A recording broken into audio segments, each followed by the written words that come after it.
Welcome to the ProMotion Studios. Today we're joined by Justin Mychals. Justin, thanks for stopping by. It's a pleasure to be here. Thanks for having me. Absolutely. So tell us a little bit about yourself, a little bit about your music, how you got started playing.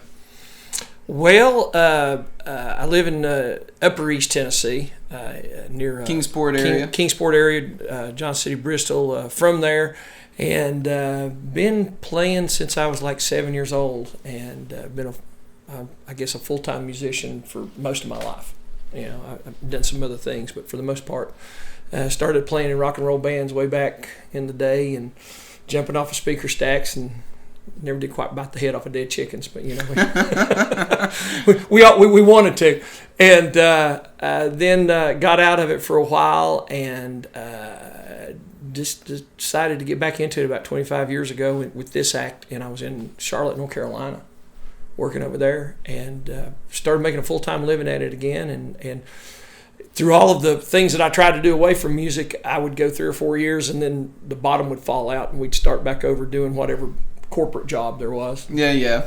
I've done this this is going on my 27th year as a full-time musician, so I guess I'm going to make it. 27 years of this particular run. Yeah. Oh, okay, wow. Just this particular run. That's awesome. Yeah. So when you started playing, was it just guitar that you gravitated towards, or were you trying to just write music, or just be in a band and get girls? Get the girls. You know, I started playing when I was 7 years old. And my brother, who was 7 years older than me, we both got guitars on the same Christmas. Oh, cool. And I've learned it faster than he did. Oh, I bet he didn't like that. He didn't like it at all. And I loved it because that's where I got all the attention, you know. And Mom and Dad fell all over themselves, you know, patting me on the back and doing all this. And I would get to play his electric guitar. I had a toy one. Were your parents musical as well? No, but a lot of people in my family were. My uncle was a phenomenal guitar player, and he's the one that kind of gave me the basis for it and everything. And gotcha. We would go to family gatherings, and 3 or 4 people would play, and I'd go over to his house. My mom would take me over to his house, and we'd play all day long. I mean, literally. So the porch picking thing kind of came naturally as well. Yeah, I'm a porch picker. Didn't get a whole lot of, you know, you'll hear people talk about they were in the choir at church and stuff. I didn't get a whole lot of musical background from that, but the porch picking, I had a great uncle and 2 cousins that were just phenomenal bluegrass pickers, and Mom would take me over there, and I'd start playing with them, and then I'd just sit there and listen to them and stuff, and they'd always teach me a little bit of something. So it's, you know, you just pick up here and there. And then high school came around, or junior high and high school, and we started in rock bands. Yeah. So, you know. Yeah. So does that kind of inform like some of the stuff that you play now? Because you've got it verges on like kind of a Neil Young-ish vibe because of you got Americana with rock influence, and we were talking Apalachicana. Is that what you were saying? No, it's I call it Appalachian Mountain Soul because I had to call it something. Yeah, Appalachian Mountain Soul. Yeah, and that comes from now. I think there's a real big folk influence, which I didn't really think about it, but where it came from is I'd gravitate toward the stories that I learned, and the stories for me are I don't want to say easier, but the songs come faster to me, and it's what I enjoy writing about. And as you get older, which I'm over 28, you tend to look at your finiteness, and I found that as people get older, they want to know where they come from. May not be important to you up through 40, 45 years old, and then after 45, you're like, wonder what I'm doing here and how I got here. Yeah. You know, it may not be true for everybody, but I tend to see that. So later on in life, when as I learned, I was a terrible songwriter, and now I just feel like I'm just okay. And you write a lot. I write as every day if I can. How many songs do you think you average like in a month or so? I never keep count. I write, and then you look back, and then you got a body of work, and I view my bodies of work almost like chapters of a book or chapters of your life. Mm-hmm. You know, that's pretty cool. And you go, you know, during this section of time, this is what I was doing, and this is what I was going through, and this is kind of what came out of me, you know, and then this is what I was interested in, or this is where the ideas came from. Yeah. You know, and ideas come from everywhere, and I don't tend to write one specific thing or sit down with an agenda to write. an idea will come to me, and then most of the time the story will, and then, you end up saying, I want to write about this, or hey, let's do this. Or you'll sit down with a group of writers, and hell, you don't know what's coming out of that. Yeah. And if you're, I'm trying to get to the point where I don't write a specific thing. It's just somebody will kick an idea out, and we'll start writing about it. Or we'll sit there and tell stories. Yeah. Like, this makes me think of this. Yeah. I mean, you mentioned writing with other people. You do a lot of like the songwriter in the round kind of stuff as well. Yeah, Who are some of the people that you enjoy like writing with, or some of the songs that you've enjoyed like? Oh gosh, I've written with Jeff Lane, who is you know Jeff. Mm-hmm. He's a ProMotion stable guy, and he and I have written we've had 4 or 5 really good sessions. Doesn't sound like much, but we've had about 8 songs come out of those. Wow. And he sends me off in a direction that I never even think of, when we start talking. And sometimes I think of the very first of it, and then he takes the song off, and then sometimes he'll think of something, and he'll have that idea. And then, it's always great to go, have you thought about doing this? And sometimes it works and sometimes it doesn't. I've written with a really good friend of mine named Kenneth Smith. He's a drummer from Hampton, Tennessee, and a great writer. He's been in Nashville forever. He's played with a ton of people, and right now he's currently playing for Connie Smith. Wow. On the Grand Ole Opry thing, and they're not doing it. Everything's down because of the quarantine and stuff. But he did that, and I learned a lot from him. This is how you do a song. This is how you get an idea across, and not necessarily like a what they call the Nashville style or the Nashville code or the Nashville way of doing something. Just the way you look at things, the way you research. You learn how to research. To the greatest things that I learned was you can research something. It doesn't just have to come out of your mind. You can find out about something, and that'll bring a story in. And then the other thing is you can rewrite. Yeah. There's a lot of people that you'll get with, and they just want to pull stuff out of the air. And sometimes that works. Sometimes it doesn't. I find that if I know kind of what I'm writing for, and I think I've mentioned this to you one time, character development is cool. Yeah. Telling a story and having characters evolve. Even if you don't use anything that you write about, it's important to see that person that you're writing about. If there's a person in your song, right? I have just got through writing with a guy named not get through. We write at least once a week. His name's Benny Wilson. Yeah. And Benny used to be on the road for about 8 or 9 years with Janie Fricke back in her heyday, and he's been exposed to thousands of great writers, and he's a wealth of knowledge, and I've learned a lot from him. But we sit down every week, and every one of our sessions start mainly with a cup of coffee and, hey, how's it going? What'd you do this week? And we just sit there and talk for a while, and then all of a sudden an idea will pop out, and then somebody will say, well, have you ever thought about doing this? And then the other guy will say, well, did you think about doing this? And one of the songs I'm going to do for you guys today is a song called Hallelujah Hill. And Benny, for instance, and I love this. This was so top to bottom, A to Z, this is how maybe you should write a song. He said, I just had this really cool thing coming around in my head called Hallelujah Hill. And I said, what's it about? He said, I have no idea. He said, it just rolls off the tongue good. Hallelujah Hill.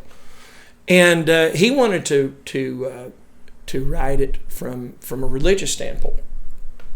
And I said, have you ever thought about maybe Hallelujah Hill is the place where a small town, that's their center point. Maybe that's where they go to take all of their problems and all of their stuff, and they all gather around Hallelujah Hill and they hold hands and they pray. He went, man, I like that. So then we started, that started it. And then I started thinking of how can we make this intriguing, and how can we make it the reason that they go to Hallelujah Hill. And he was still trying to go down a religious path with it, and I kind of steered him away. And I said, what happens if there's a tragedy in the town? And the tragedy is what everybody comes together to take care of. And so it ends up, we sat down and did character development of we had 3 characters in it, and one of them was, well, 4. There was the townspeople, and then one character was the preacher, one character was her daughter, and another one was a guy named Jasper. And we sat down and put clothes on them and talked about them and what they looked like and how they walked and how they talked and everything. And none of that made it into the song. But when you sat down and you started thinking about the song, you saw those people walk up and you saw those people, what they do and everything. And I pulled probably 3 different stories of tragedies that happened to little young girls, and it sounds awful to look at, but that's where the story came from, and that's what the town gathered around, and that's how they saved and who they saved and whatever. So that's and it ended up. I'm going to play the song for you, and then you can see if you like it or not. How's that? See, I mean, I love like building a story like that because it's so effective. Like when you paint a full picture like that, even during the process, it informs the writing in a way that makes it so much more sincere. Like one of my favorite songs of all time is Bobby Gentry's "Ode to Billy Joe," and that is by far one of the best like storytelling songs. And the music itself, absolutely, it informs like the writing of the music, and it all becomes like a nuanced thing. I have told many people, if you want to become a songwriter and you're serious about it, there's certain songs you should study, and at the top of the list is "Ode to Billy Joe." Yeah. I mean, and if you can't feel the Mississippi heat, and if you can't smell the food coming off of the table, and if you can't hear trains rolling in the background, exactly, or if you can't see her face of disgust and disdain and wonderment and also sadness, pain, at the end of the table, and I'm the baby, and obliviousness around the table. I was just getting ready to say I'm the baby of my family, and we all kid about they didn't even know I was there until I was like 14. You know, you can get lost in it, and the whole table was around it, and that dinner side table is you can like I say, you can just taste the food, you can smell it, and that's how I want to write. If somebody's listening to me, that's what I want. I want them. You know, you want to evoke an emotion, and it doesn't have to be love, and it doesn't have to be anger all the time. It just needs to evoke. It has to be something. It has to be something that evokes emotion. You're just not sitting there listening to it. Yeah. You know, and that's that emotion when you're listening to rock and roll. That's what makes you push the gas pedal down and get a speeding ticket. It's that energy. Yeah, exactly. Exactly. You know, so that's what you want to go for. And I'm so happy you brought up "Ode to Billy Joe." Like I say, it's I think it's just it's the quintessential. It's one of those. Yeah, actually, you said. Yeah, anybody that writes a song should probably listen to it at least once.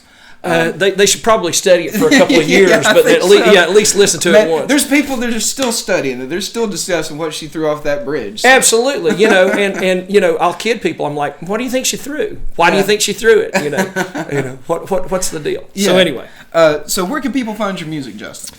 They can find me on Spotify under Justin Mychals, and Mychals is Mychals, and I'm on iTunes. I'm on YouTube. The only time you have trouble finding me is if I owed you money. Okay.